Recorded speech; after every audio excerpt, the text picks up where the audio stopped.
In April 2026, the Pentagon secretly deployed elite American paratroopers to Israel. No press conference, no announcement, no vote in Congress. A classified military order dated April 7th, a unit called the Geronimo Battalion.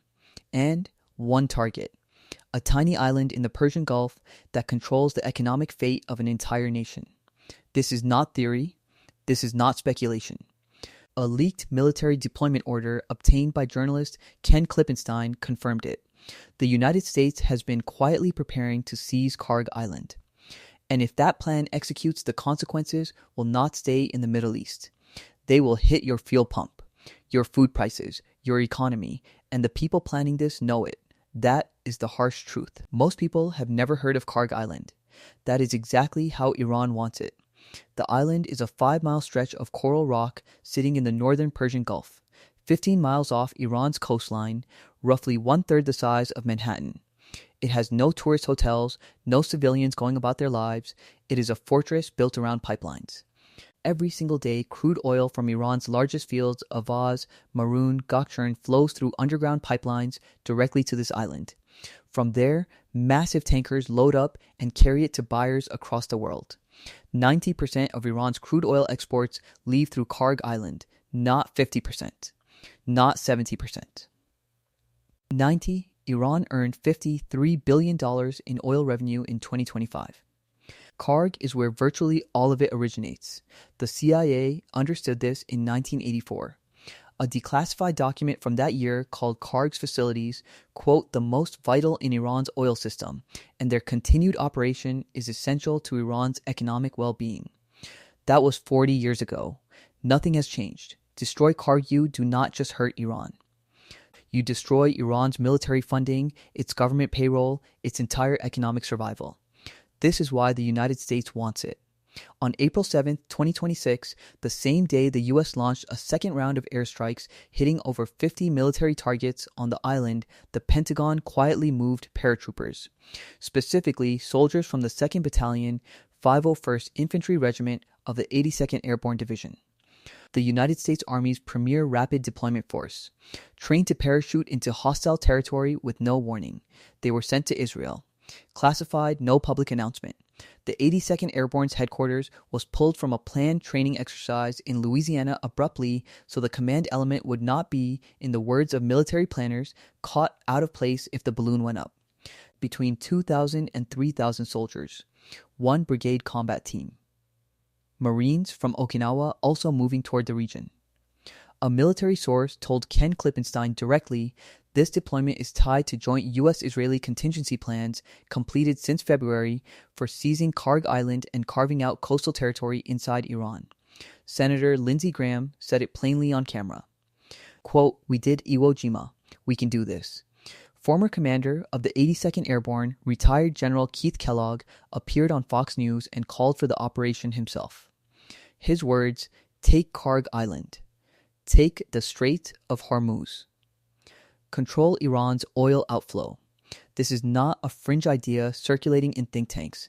This is the stated position of senior American military figures. And the troops are already positioned. Here is what every mainstream outlet missed. The United States keeps saying this is about reopening the Strait of Hormuz, restoring global shipping, protecting international energy markets. That is the public story. The real story is China. Iran's oil does not go to Europe, it does not go to America, it goes almost entirely to China. Iranian oil accounts for nearly 12% of China's total seaborne crude imports. China's independent refineries run on discounted Iranian crude. Sanctioned, yes, but flowing steadily through back channels, ship-to-ship transfers, falsified documents, ghost tankers.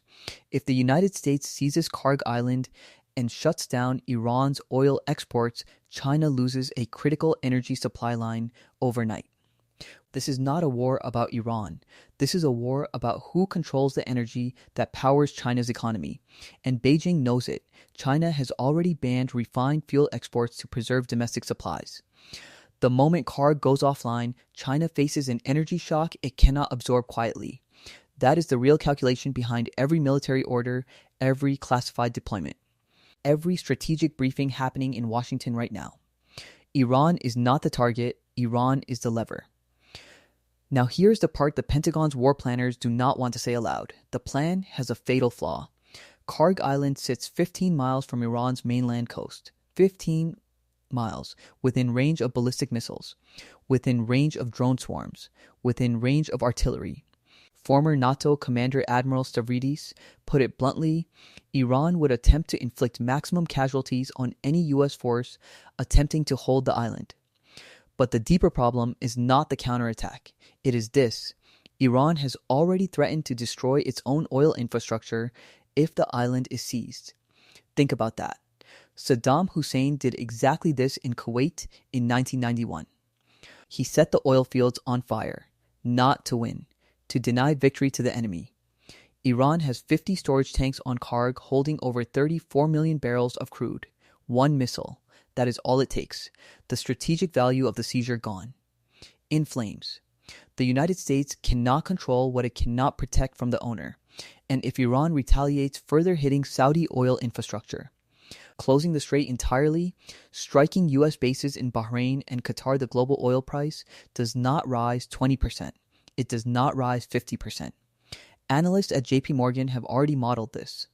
A full disruption scenario sends oil to levels that trigger a global recession. Every country that imports oil pays the price. Pakistan, India, every nation in Southeast Asia.